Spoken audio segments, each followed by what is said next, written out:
ভগবান কৃষ্ণ কি এমন করে ঋষি দুর্বাসার অভিশাপ থেকে দ্রৌপদীকে রক্ষা করেছিলেন আপনারা কি জানেন? মহাভারতের গল্প। একদিন দুর্বাসা মুনি হস্তিনাপুরে পদার্পণ করলেন।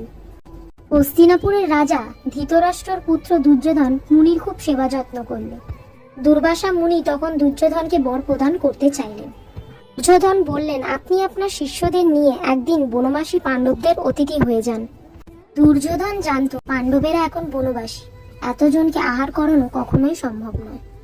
মুনি দুর্বাসা তার শিষ্য সহ যুধিষ্ঠিরের কুটিরে উপস্থিত হলেন এবং আহারের দাবি করলেন। এদিকে মুনি দুর্বাসা আহারের জন্য অপেক্ষা করছে। দ্রৌপদী গভীর চিন্তায় পড়ে যান। তিনি অতিথিদের কি খাওয়াবেন সেই ভয়ে কেঁদে ওঠেন। দ্রৌপদী ভগবান কৃষ্ণকে স্মরণ করে বললেন, হে গোবিন্দ, আপনি কোথায়? আপনি আমাকে রক্ষা করুন। ভগবান কৃষ্ণ আবির্ভূত হলেন। ভগবান কৃষ্ণ দ্রৌপদীর দেওয়া একটিমাত্র চালের কণা গ্রহণ করলেন। সঙ্গে সঙ্গে সমস্ত জগৎ সংসারে পশু পাখি প্রাণী মানুষজন সবার পেট ভরে গেল। ঋষি দুর্বাসা এবং তার শিষ্যদেরও পেট ভরে গেল।